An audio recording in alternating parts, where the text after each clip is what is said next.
Welcome to our CRC 11A2 seminar. It's a very great pleasure to see so many of you. Tells us and tells me that our seminar speaker is very popular, or he also works on popular topics. And it's, of course, a particular pleasure to welcome Andreas Vilcinskas. We have a few technical issues today. I'm not in the seminar room where I'm usually are because there are construction working going on and the noise is unbearable, so that the TV company and we cannot, so I'm sitting at home actually where it's very quiet, and we had to rearrange a few things. It started already with an awful morning and disasters in the teaching classes, but if there's construction going on, it means things are getting better. So we are very optimistic. It's a great pleasure to introduce Professor Andreas Vilcinskas. And as usually, I will just very briefly summarize his academic achievements and academic career before he then talks to us. We do it by Zoom as usual. That means we try to have a very informal get together. And please, you can use either the chat function or just raise your hands or unmute yourself to get your voice hearable. And then, so after the talk, Andreas is very happy to, of course, accept questions from anybody.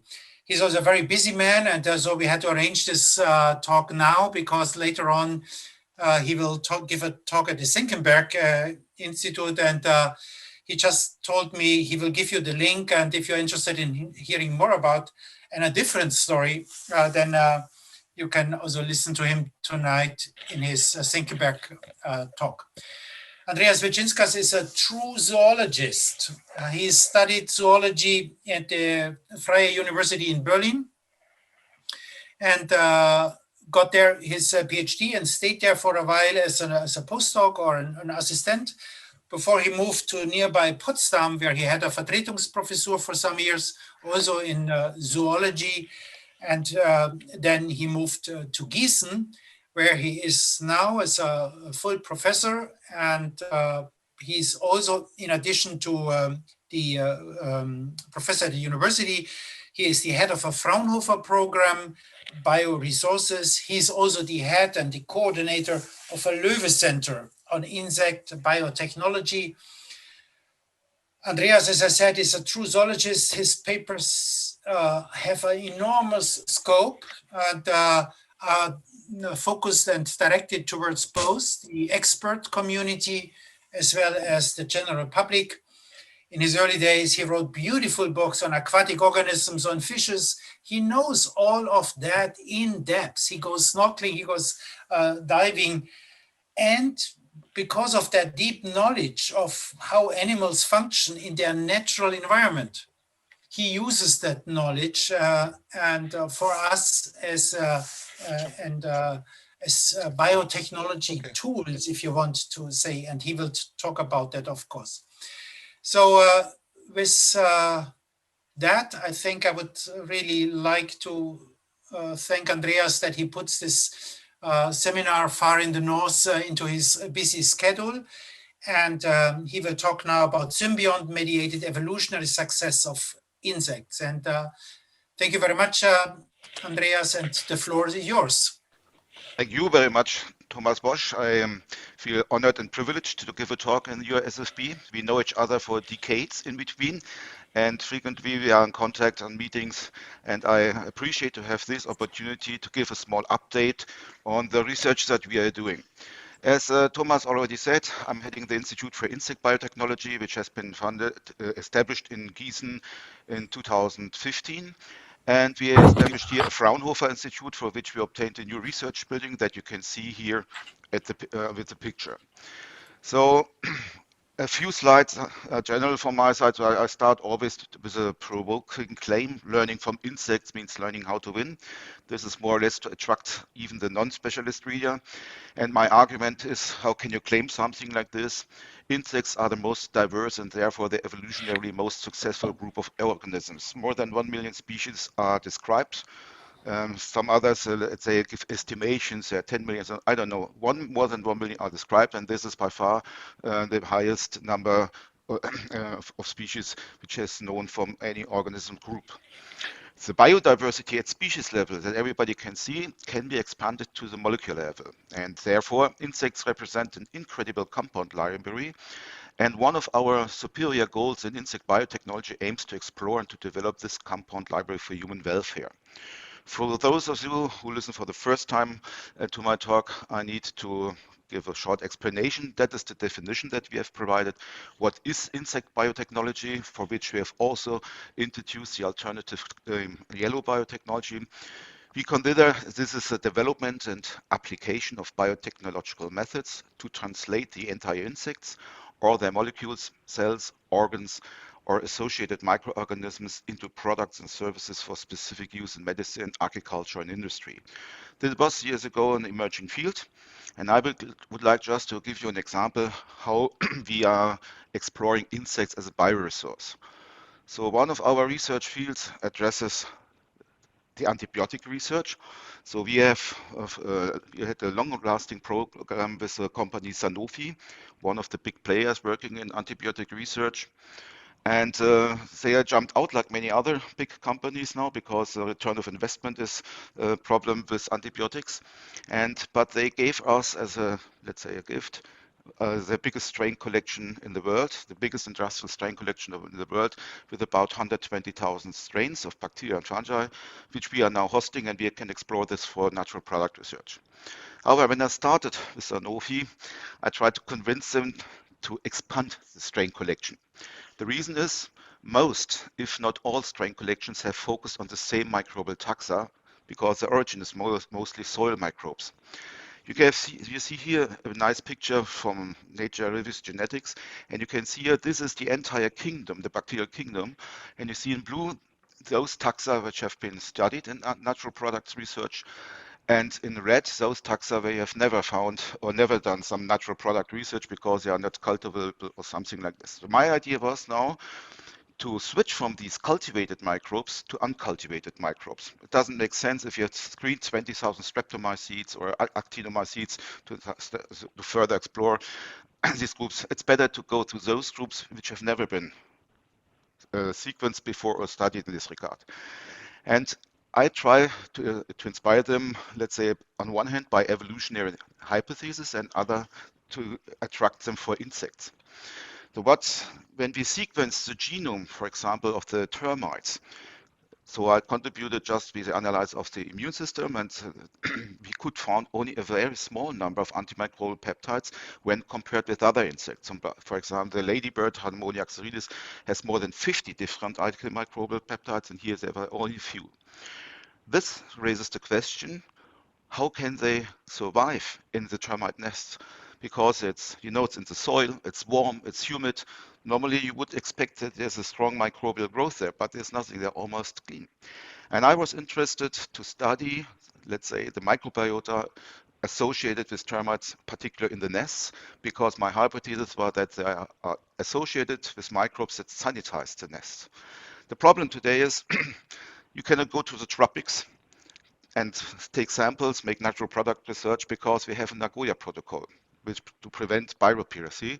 So what the problem was, how can I have access on the legal way together with Sanofi to exploit the microbes of termites? And what I did is I visited the biggest termite zoo in the world, and this is localized in Berlin.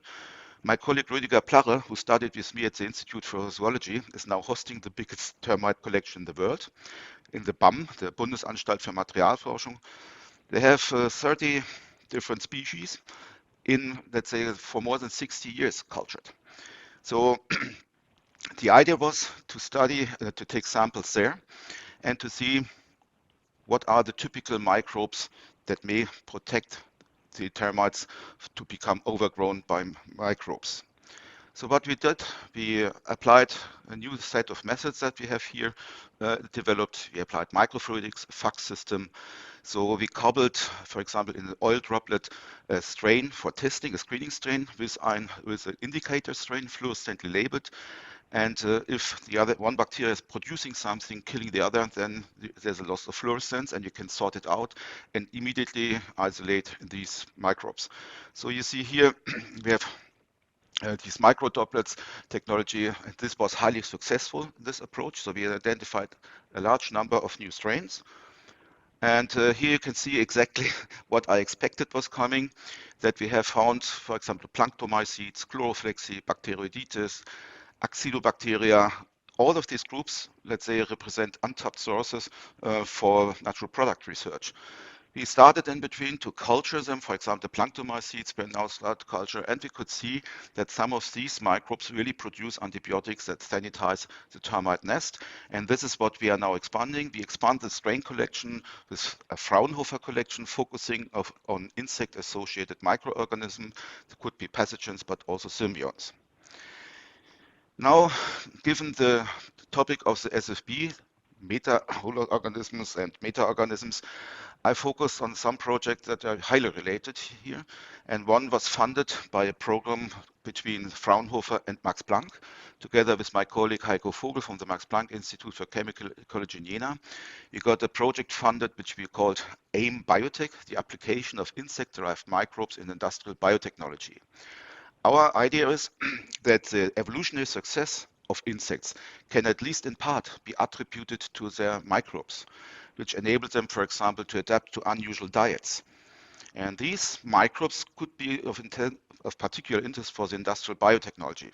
For example, within this project, we studied the burrowing beetle, which I will talk a little bit afterwards, who's, let's say, specialized on feeding and reproducing on cadavers.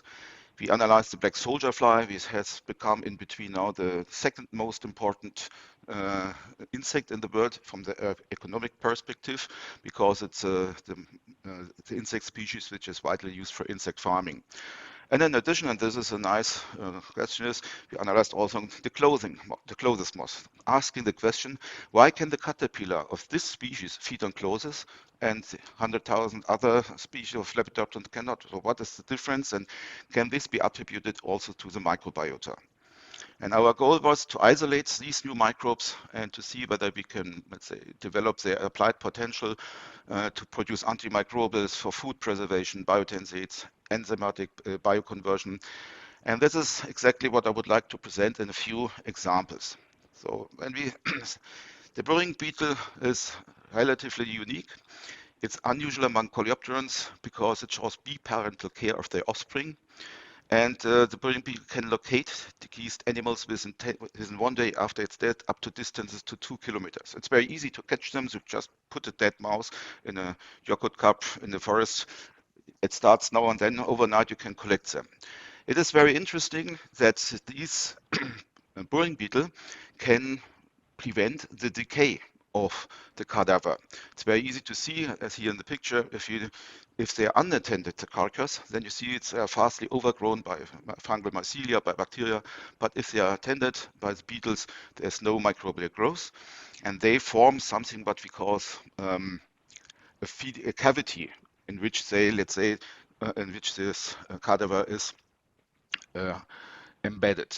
Here you see on the beetle larvae when they become adult, and we started very early with this work. So 10 years ago, we published the first paper because we were asking ourselves, how can the beetle chemically preserve a cadaver?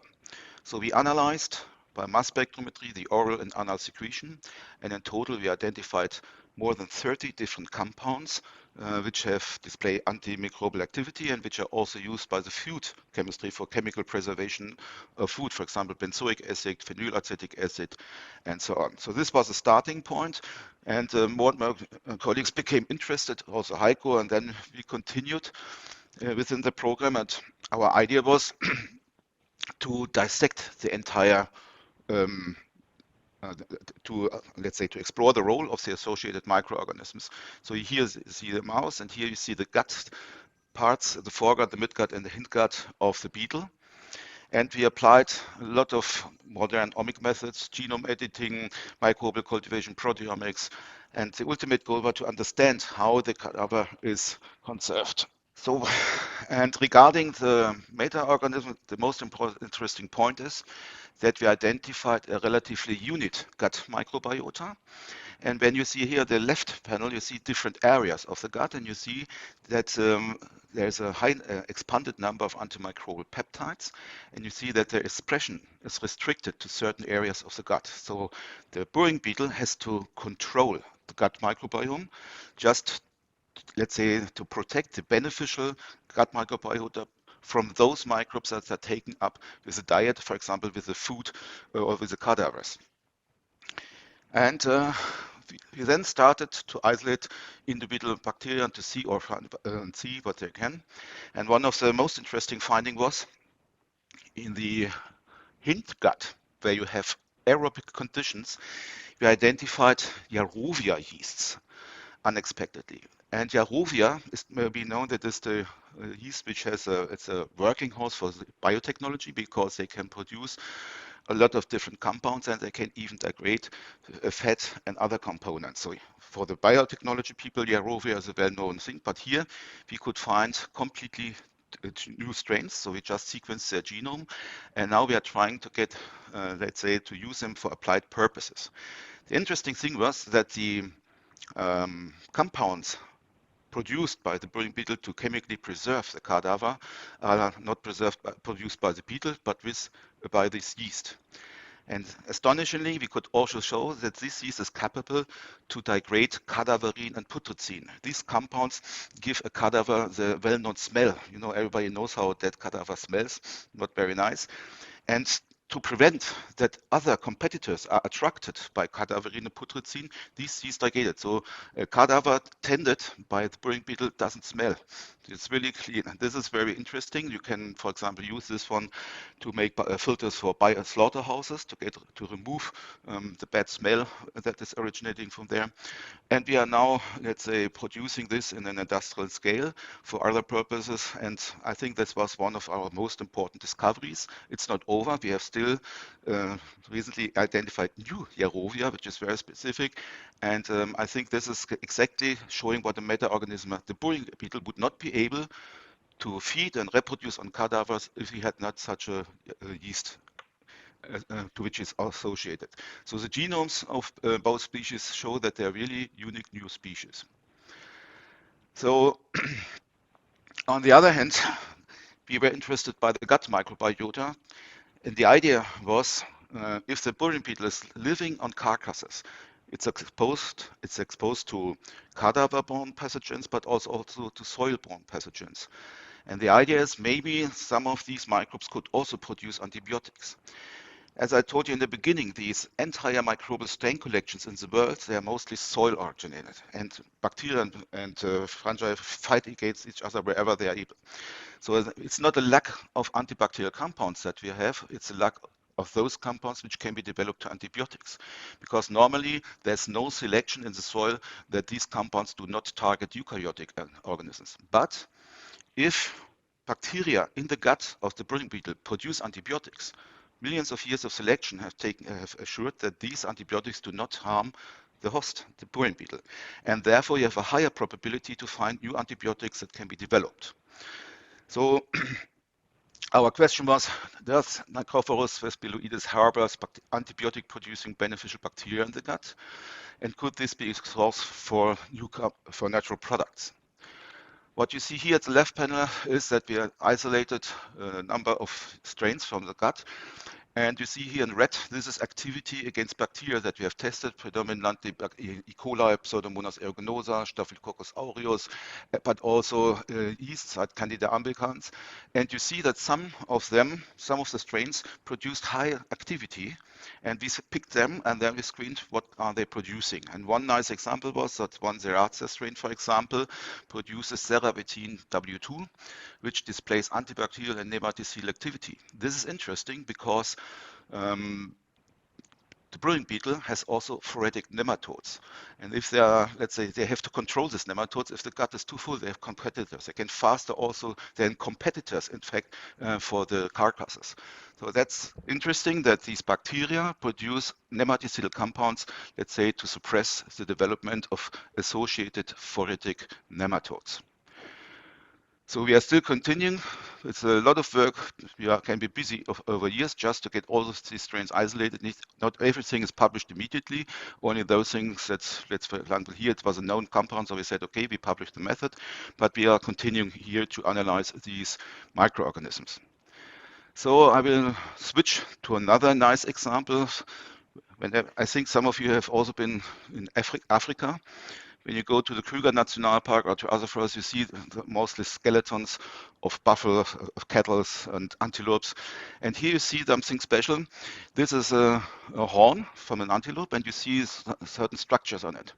This is caused by the horn moth. The larvae can feed the keratin in the horn. They are highly specialized here.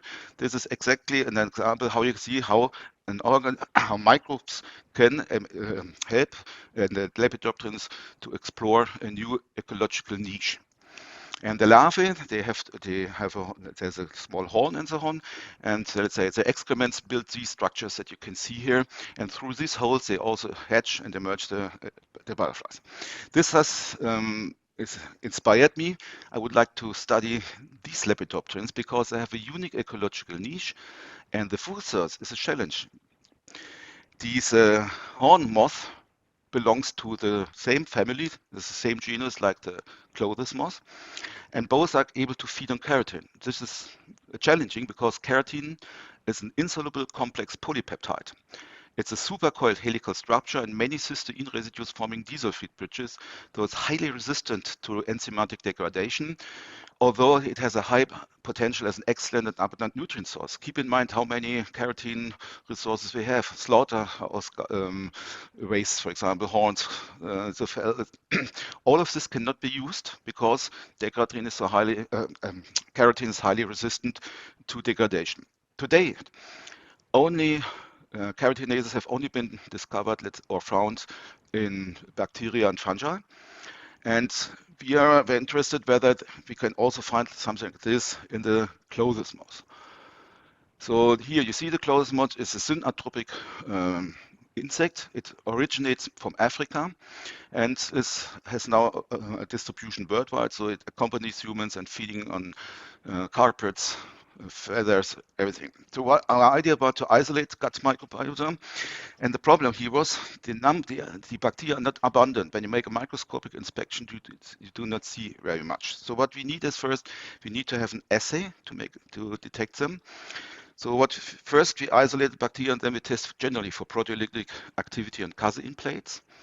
And then when we found isolates by a clearing zone, then we took these microbes and in another assay, which is very simple, you see here blue-colored sheep wool. And the blue-colored wool, the degradation of the keratin is very, just by eye, you can see it. And these keratinolyses can be easily, let's say, invested and used as a screening for the most potent organisms capable to digest keratin. And given that the gut of Lepidopterans has a higher pH, and we expected that these acts must be, let's say, adapted to the diet, you see it here, that the best growth of these with isolates displaying highest keratinolytic activity is pH 9 and 10. So what we then did is we isolated the DNA from the keratin-degrading strains, we sequenced their genomes and made the genome assembly. And what we could see is that we found new species. They are somehow related to Bacillus cereus, Bacillus thuringiensis, but you see there was really clearly new species and they are capable to degrade keratin, and those can now be used for bioconversion of keratin waste for industrial purposes. So also here you see that a microbe contributes to the digestion or to the adaptation to an unusual diet and helps to explore this niche. By the way, we are just summarizing a paper now. We have now also sequenced the genome of the clothing moth. We have also identified enzymes, new enzymes in the clothing moth itself. It seems it's a cooperation. Part of the enzymes is coming, for example, those enzymes that make the supercoiling, and part of the enzymes are coming from the microbes. So I think the efficient degradation can only be done in combination. But the paper is underway, so it will be published soon. And then this is an example which I like very much. Here you see we have also made a proteomic analysis of the supernatant from the isolated microorganisms, and we identified also these enzymes that mediate keratin degradation. For example, metalloproteases were inside, chitinases, and also dipeptidases. So now I would like to switch to the favorite meta-organism that I know. It's the aphids. We are working with aphids for a very long time, and everybody knows that aphids are exclusive phloem subfeeders. They only feed on this, nothing else. And this is a very restricted diet because it's a lack of nitrogen and you have a lack of particular amino acids. And it's known that these aphids can only feed on phloem sac because they are associated with symbionts. Up to 20% of the dry weight can be the microbial symbionts. And these symbionts, let's say they are, it was a conclusion in the literature that they are restricted to some organs called bacteriocytes, which harbor this entire symbionts. You see here, for example, Buchnera and Regiella, which are well known, and I contributed also to the consortium that sequenced the first genome of an aphid, and there we discovered something unexpected, because in previous studies, when we analyzed the transcriptome and the antibacterial activity, we could not identify any antimicrobial peptide. We failed for the first time. And this has been confirmed by the genome analysis.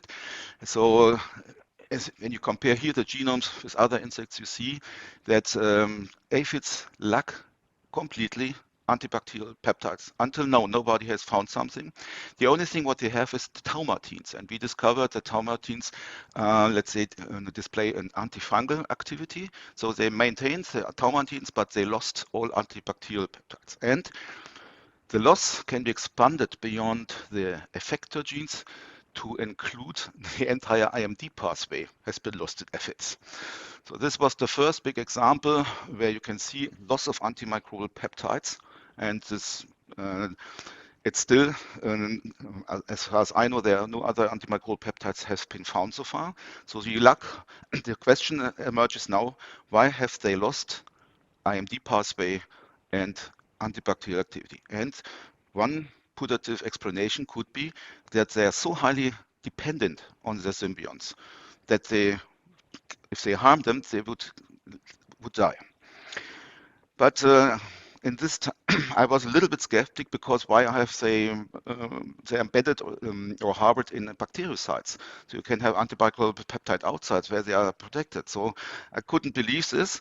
But then we studied also in the continuous form, that are not new papers now. What we found is that some of the symbionts are not in the bacteriocytes. They are exactly in the salivary glands. Here you see Serratia symbiotica. By the name, this is a specific symbiont of aphids, and you can see here, this is the stylet. This is the structure which is put inside through the plant. And you can see the salivary gland is full of it. And what you can see, a meta-organism in action. So what you see here are Serratia symbiotica in the plant tissue. You can see it exactly here. So these aphids inject bacteria in their host plants. The question is why? And I believed that the aphids need some help to overcome plant defense reactions. So what we did, we cultured then Serratia symbiotica. And you can see that these Serratia is producing a lot of different metalloproteases and other things that are important to digest the defense structures in the plant. So that's what we could show. And here we have another nice example. Aphids can only feed on phloem sap because they have helpers that suppress responses of the host plant. And if these, let's say, symbionts are so important for this meta-organism that the immune system has been adapted, then it's clear that could also be targets for pest control. And today I will give a talk in the Senckenberg Museum about another department. I will just give you a very small insight what we are doing. I have a department called Animal Venomics. So we are sequencing the genomes and the transcriptomes of venomous glands. and we sequenced 2 species of scorpions. The idea was because they are for hundreds of millions of years adapted to their prey, insects, meaning that they should have optimized, let's say, toxins inside to kill insects. And we are interested in the development of new insecticides. So what we did is we sequenced the transcriptome of the venomous gland of these Australian scorpion species. In parallel, we made a proteomic analysis and we identified new antimicrobial peptides. And we expressed them in a cell-free system, and then we screened them in our bioassay for their activity against aphids.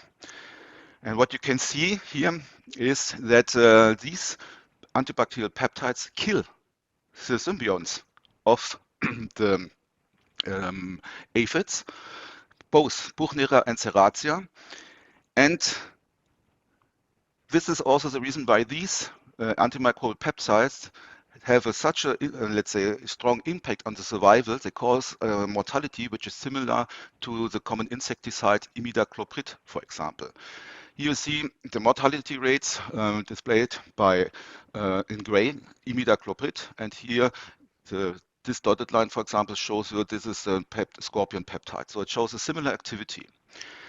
And what you can see also is, when I make a fluorescent analysis, you can see here that they're really in red. You have there's a double fish analysis that you can see here. So you have Buchnera aphidicola symbiont in light blue and Serratia symbiotica in red. And you can see here that these peptides kill in vivo the symbionts. And even the entire organ becomes disintegrated, and this results in a fast mortality. Of course, these peptides cannot be developed as pesticides or insecticides. However, we are using these peptides now to guide us to new targets. So what we're doing is we take such an insecticidal peptide and make a yeast to hybrid approach to find new targets, which can then be, let's say, targeted by, let's say, chemical compounds. So this is one ongoing pathway, and also shows here how dependent aphid symbionts, aphids are on their symbionts. So the next example I would like to share with you is the symbiont-mediated chemical defense that is done. It's for a long time known that, for example, the rove beetle, Pederus riparius, is protected by a compound called pederine. This is the largest natural product originating from insects. To get this structure, 25 million beetles were required to characterize the structures. It's a polycatide amide with 2 tetrahydropyran rings. It causes dermatitis linearis, erythema, blisters. It's a very it's produced to protect the beetle, and it's a really chemical defense compound. And it displays also potent anti-tumor activity. That was the interest why people became interested in such a compound. And this is one of the most poisonous non-peptidic insect-derived compounds known. The production, transportation, accumulation is not understood. And it has been known that this is produced by Pseudomonas, which has this species has a reduced genome. You cannot culture it outside. And to get more insight, I had a collaboration with Professor Spengler. He is really an expert in all kinds of mass spectrometric imaging. I can even not remember the name of the method here. Metabolite localization by atmospheric pressure, high resolution scanning, microbe matrix assisted laser desorption, ionization, mask. That is, but for us, and that is the reason why I showed it here or selected this for my talk, is it enables like an X-ray to go inside into the beetle and to see where is this pederine produced and is it produced by the symbionts. I've never seen such a resolution in such a tiny organism. And as you can see here, you can precisely determine where the compounds are produced and that they're really restricted to these tissues that bear Pseudomonas species. So that's up just from the visual point of view. It's highly aesthetic for me to see. And this is also a meta-organism. I think this is a very nice example also for the SFB. Here you can see also the compound distribution in the gut. You can even see which microorganisms produce which compounds in the gut of this beetle. So this is really a very good addition. We can now screen with the same method the guts of the bullion beetle. We have so many other examples now, but that was the first one that we did. Most of you know that we are also working with the Asian ladybird Harmonia axeridis, And you know, ladybirds are also protected by chemical defense.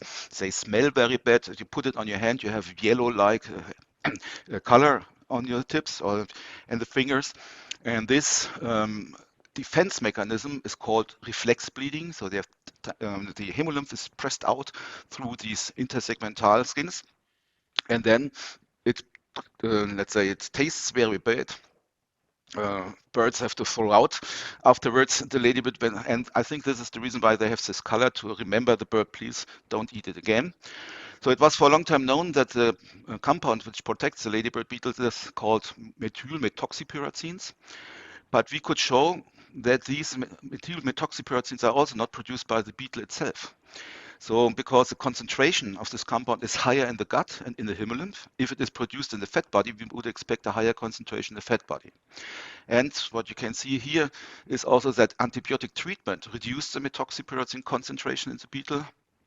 And it was also known that methoxypyrazine concentration is diet dependent. So whatever, depending on the diet, what they feed, whether aphids or others, you can see that's a strong shift in the concentration of these compounds. And in the gut, we could identify a number of bacteria that are known to produce these compounds.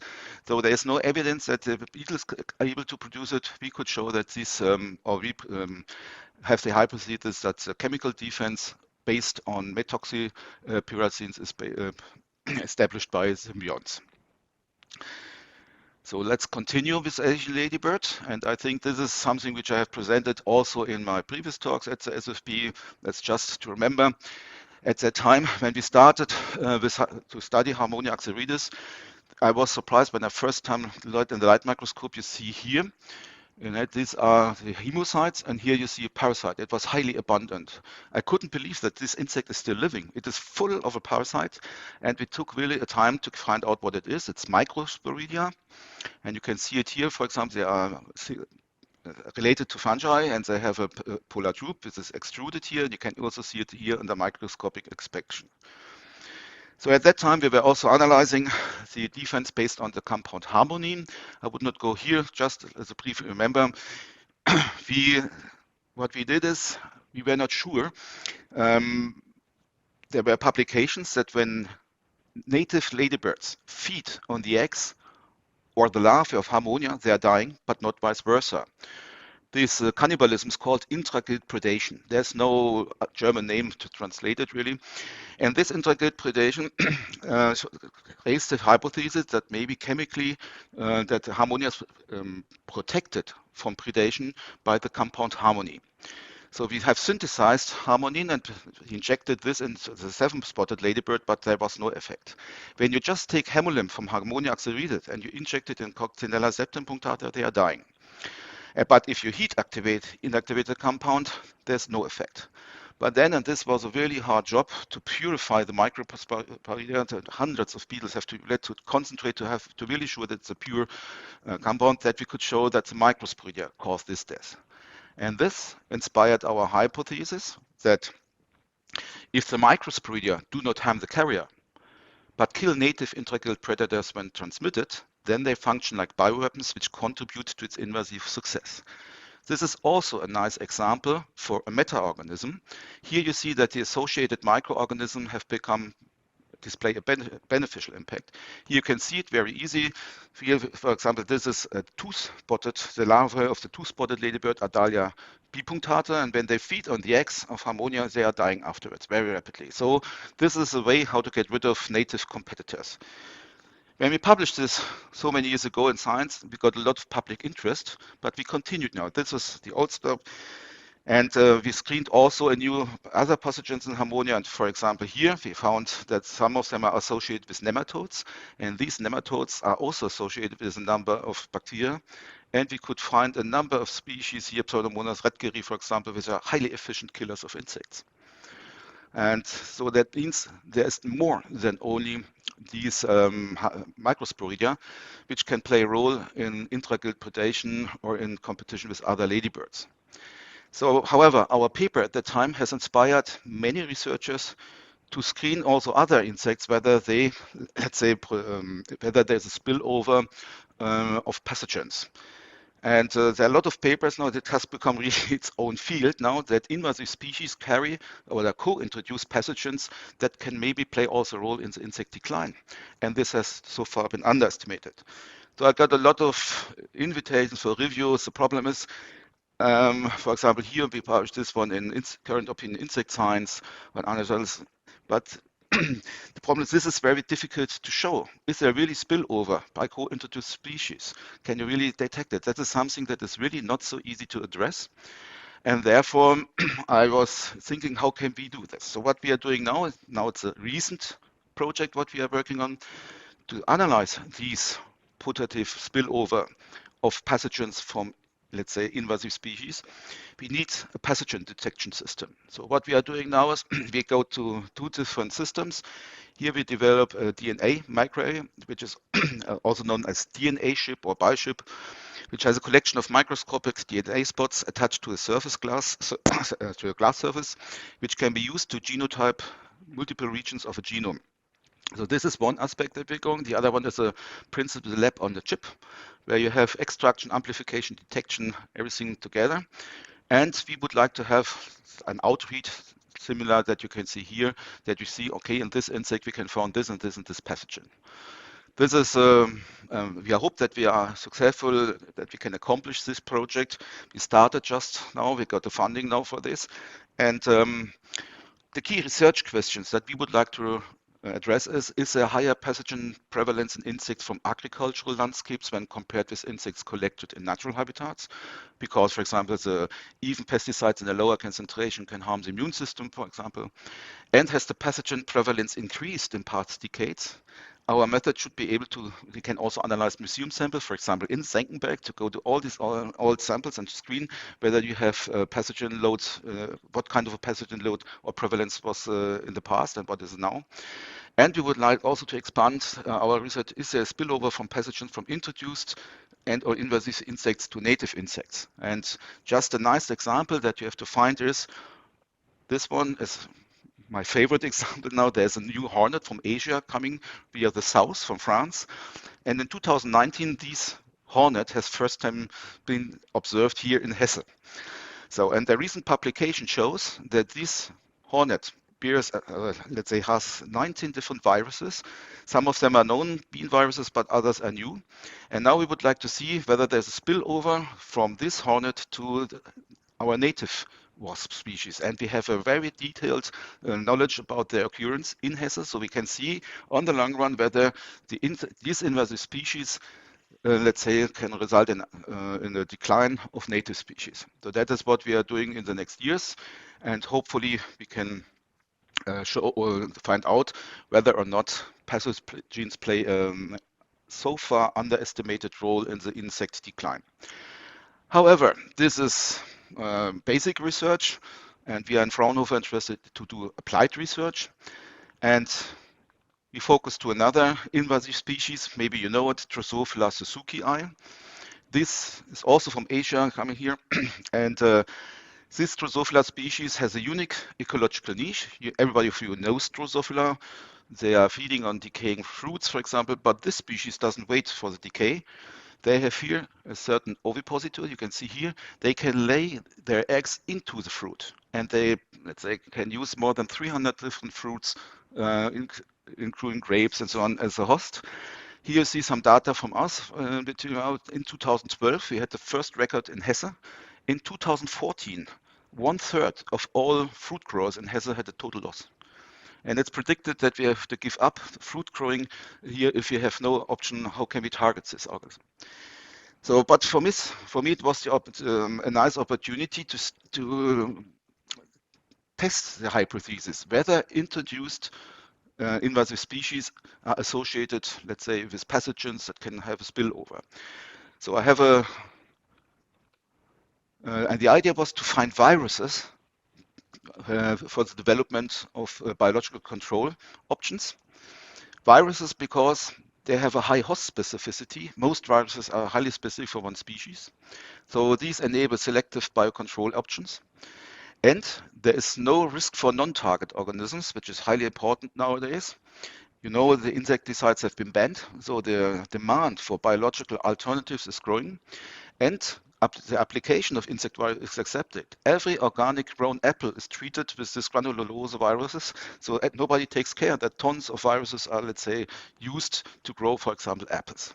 The problem is you need to find a specific virus. And I have a son in my group. He comes from Strasbourg. He is heading now my department for biological control. And he screened Drosophila suzuki for the microbes, and he identified incredibly new viruses, for example, bacteria. So he is going out into the field and looking for moribund-looking Drosophila. And as you can see here, he was able to identify a lot of these different viruses. Here are some examples. And our idea was, if these are, let's say, species-specific, co-introduced with Drosophila suzuki, then they can be used maybe to develop biological control options. But for this, it's not simple. What you have to do with this is, for the first thing, to maintain the specificity. You cannot produce these pathogen in any Drosophila cell line like Drosophila Schneider cells. You need to produce an immortalized Drosophila suzuki cell line. That's what we did. Then you have to develop an upscaling process in a fermenter, and you have to develop a formulation. I selected this example because last week, 21, Sunny got funding from the Ministry for Agriculture for this project. In total, it's 800 million euros, for Fraunhofer 250 million euro. And I think you see how important it is to go or to follow this direction, to develop a new virus for biological control. And now I can talk about it. It's not published yet because we had to wait. The patent is now granted. We have also identified in Drosophila suzuki the first yeast which can kill insects. Nobody knows this, that yeasts are also capable. And the genome said it is highly related to Pichia cluveri. But we also developed now an upscaling process. And you can see here from the diagram, after oral delivery, they killed Drosophila here within 2 days, 2-3 days, and they are dead. So and we are now checking the specificity. We have tested against aphids, beetles. It seems that this one is really Drosophila specific, so it could also have potential for the biological control agent, maybe jointly used with the viruses. But here you see again, you have let's say an insect pathogen, an invasive insect, and if you go into the details, you identify viruses, bacteria, yeasts, and nobody knows what happens if they spill over to native insects or not. That's the reason why I like this system here. And this is part of our research in Fraunhofer, because the Fraunhofer Institute will harbor the German strain collection for biological control of pest insects. So what we are, let's say, trying to identify are new viruses, bacteria. There's much more than Bacillus thuringiensis, fungi and nematodes. So based on our strain collection and the entire infrastructure that we got from Sanofi, we can do it also in a digital way. We have digitalized, and with robotics, that's how we have really the structure to become such a strain collection for Germany. Surprisingly, nobody thought about this. So we are the first that established such a structure. So what we are doing is we identify and store the new insect pathogens. We develop methods for their mass production, their formulation, but also we are doing the risk assessment. It's very essential. It's biological control does not necessarily mean it's better than chemical control. Keep in mind, the Harmonia axyridis, the Asian ladybird, was introduced to control aphids, for example. It's a better predator than native aphid species, but the outcome is that wherever Harmonia has become, let's say, invasive, and wherever it emerges, it outcompetes the native ladybird species. So coming to an end, what have you learned today in my talk? So I would like to show you that symbionts of insects can mediate adaptations of insects to unusual diets, and therefore the exploration of unique ecological niches. This is exactly what we address also here in the SFB. They can, for example, provide antibiotics and sanitize, for example, the microenvironment, as shown by the termite or by the burrowing beetle. They can establish chemical defenses against predators, as shown, for example, by the Harmonia axyridis. They can become bioweapons against competitors, so they play a superior role in, let's say, competition in nature. But they can also be used as targets for biological pest control, for example, like the aphids, and they can be utilized in industrial biotechnology, for example, for the bioconversion of organic waste. Last but not least, for those that are new, we have also, with the establishment of the new institute in Gießen, we have also established a master program where you can study all of these, let's say, things that we are doing here. And I have also to thank the generous funding from the Hessian Ministry of Science. The Löwe Center of Insect Biotechnology has been prolonged now. We got additional 3 years.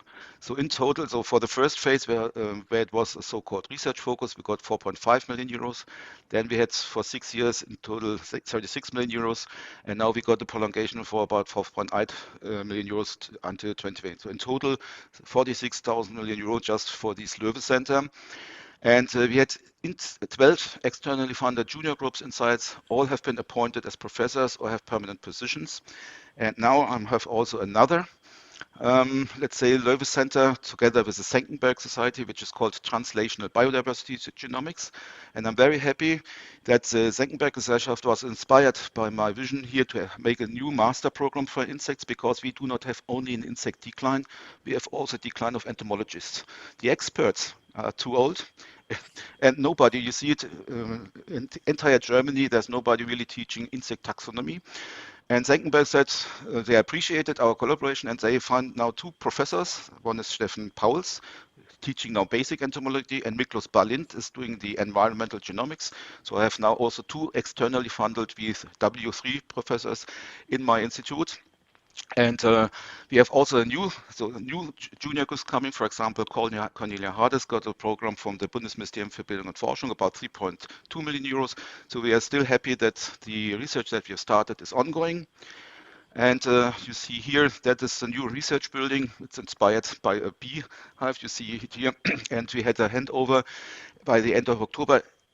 Really, the last day afterwards, we had let's say, the infection numbers were uprising, and I was happy that Volker Bouffier, the minister president, and Helge Braun were there to, let's say, congratulate and to give a talk and to, let's say, celebrate officially our new research building. And I have to thank my entire team. We are now, let's say, approximately 150 people in Gießen working in yellow biotechnology, but this is a picture from 2019 from the evaluation that we had. Afterwards, we were not able to meet all together since we have the corona pandemic. So that's the reason why I cannot present a more recent picture. So I'm happy that we have a highly motivated team, really inspired people here, and that more and more are coming.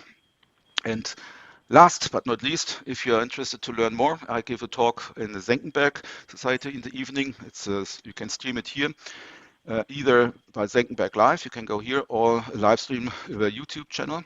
And this is completely different. I talk about my research in this Löwe Center Translational Biodiversity Genomics, which focuses on animal genomics, how to explore, let's say, animal genomics to develop new drugs.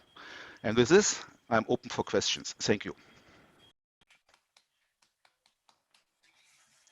So, Andreas, we are all speechless after 50 minutes of power tour through hundreds of millions of euros, so hundreds of teams of hundreds of people and hundreds of ideas. It's fascinating. Thank you so much for sharing all that.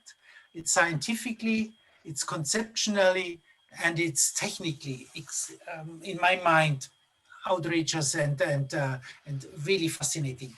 With that, thank you for this fascinating talk, and have a very good afternoon. Thank you, everybody. Bye-bye.